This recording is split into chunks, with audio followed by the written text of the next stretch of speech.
Thank you so much, Strobe, for your extraordinary leadership here at Brookings, and thanks to all of you in attendance. Almost exactly 1 year ago, on a frigid winter's day, I met with my new economic team at the headquarters of my presidential transition offices in Chicago. And over the course of 4 hours, my advisors presented an analysis of where the economy at that time stood, accompanied by a chilling set of charts and graphs predicting where we might end up. It was an unforgettable series of presentations. Christy Romer, who's here today, tapped to head the Council of Economic Advisors, as well as Larry Summers, who I'd chosen to head the National Economic Council, described an imminent downturn comparable in its severity to almost nothing since the 1930s. Tim Geithner, my incoming Treasury Secretary, reported that the financial system, shaken by the subprime crisis, had halted almost all lending, which in turn threatened to pull the broader economy in a downward spiral.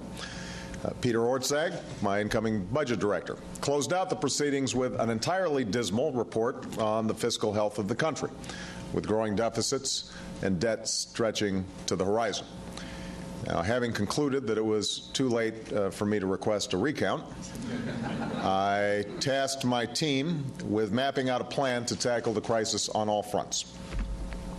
It wasn't long after that meeting, as we shaped this economic plan, that we began to see some of these forecasts materialize. Over the previous year, it was obvious that folks were facing hard times.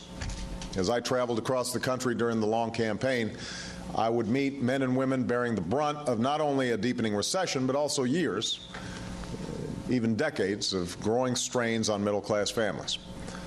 But now the country was experiencing something far worse. Our gross domestic product, the sum total of all that our economy produces, fell at the fastest rate in a quarter century. $5 trillion of Americans' household wealth evaporated in just 12 weeks as stocks, pensions, and home values plummeted. We were losing an average of 700,000 jobs each month, equivalent to the population of the state of Vermont. That was true in December, January, February, March. The fear among economists across the political spectrum was that we were rapidly plummeting towards a second Great Depression. So in the weeks and months that followed, we undertook a series of difficult steps to prevent that outcome. And we were forced to take those steps largely without the help of an opposition party, which, unfortunately, after having presided over the decision-making that had led to the crisis, decided to hand it over to others to solve. We acted to get lending flowing again, so businesses could get loans to buy equipment and ordinary Americans could get financing to buy homes and cars, to go to college, and to start or run businesses. We enacted measures to stem the tide of foreclosures in our housing market, helping responsible homeowners stay in their homes and helping to stop the broader decline in home values, which was eating away at what tends to be a family's largest asset. To achieve this and to prevent economic collapse, we were forced to extend assistance to some of the very banks and financial institutions whose actions had helped precipitate the turmoil. We also took steps to prevent the rapid dissolution of the American auto industry, which faced a crisis partly of its own making, to prevent the loss of hundreds of thousands of jobs during an already fragile, shaky time.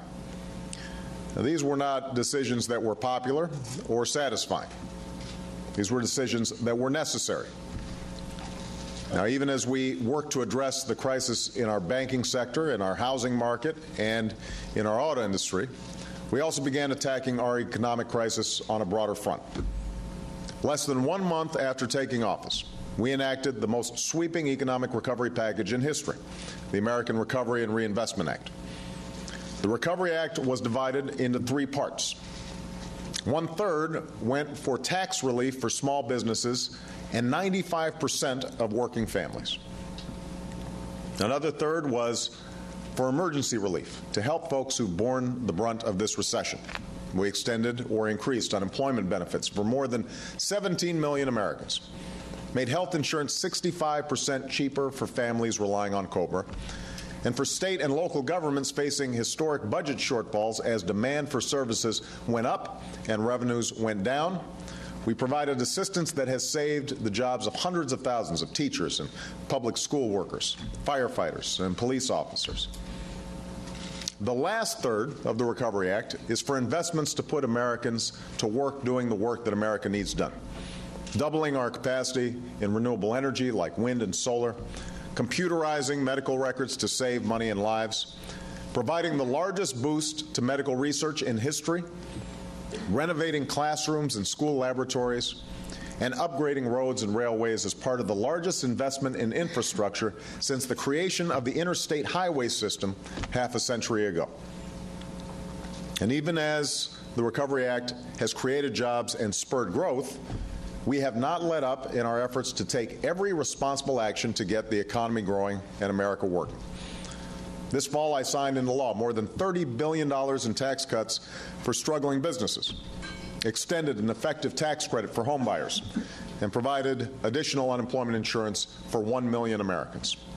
And the Treasury is continuing to adapt our financial stability plan, helping to facilitate the flow of small credit to small businesses and families.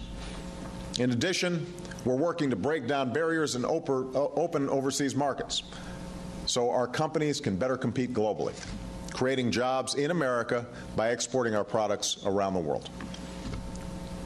Now, partly as a result of these and other steps, we are in a very different place today than we were 1 year ago. We may forget, but we're in a very different place. We can safely say that we are no longer facing the potential collapse of our financial system, and we've avoided the depression many feared. Our economy is growing for the first time in a year, and the swing from contraction to expansion since the beginning of the year is the largest in nearly 3 decades. Finally, we're no longer seeing the severe deterioration in the job market that we once were. In fact, we learned on Friday that the unemployment rate fell slightly last month. So this is welcome news, and news made possible in part by the up to 1.6 million jobs that the Recovery Act has already created and saved, according to the Congressional Budget Office. But I'm here today because our work is far from done. For even though we've reduced the deluge of job losses to a relative trickle, we are not yet creating jobs at a pace to help all those families who've been swept up in the flood. There are more than 7 million fewer Americans with jobs today than when this recession began. That's a staggering figure, and one that reflects not only the depths of the hole from which we must ascend, but also a continuing human tragedy. It was mentioned that I was in Allentown, Pennsylvania this past weekend, and went to a job center where people were engaged in job search, and it ran the spectrum: blacks, whites, Hispanics, young people who were just starting their careers, individuals 50, 60 years old looking for a job. And they were putting a brave face on it, confident that eventually things would work out, but you could also see the sense of anxiety, the fear that perhaps this time it was different. And sometimes it's hard to break out of the bubble here in Washington and remind ourselves that behind these statistics are people's lives, their capacity to do right by their families. It speaks to an urgent need to accelerate job growth in the short term while laying a new foundation for lasting economic growth. So my economic team has been considering a full range of additional ideas to help accelerate the pace of private sector hiring.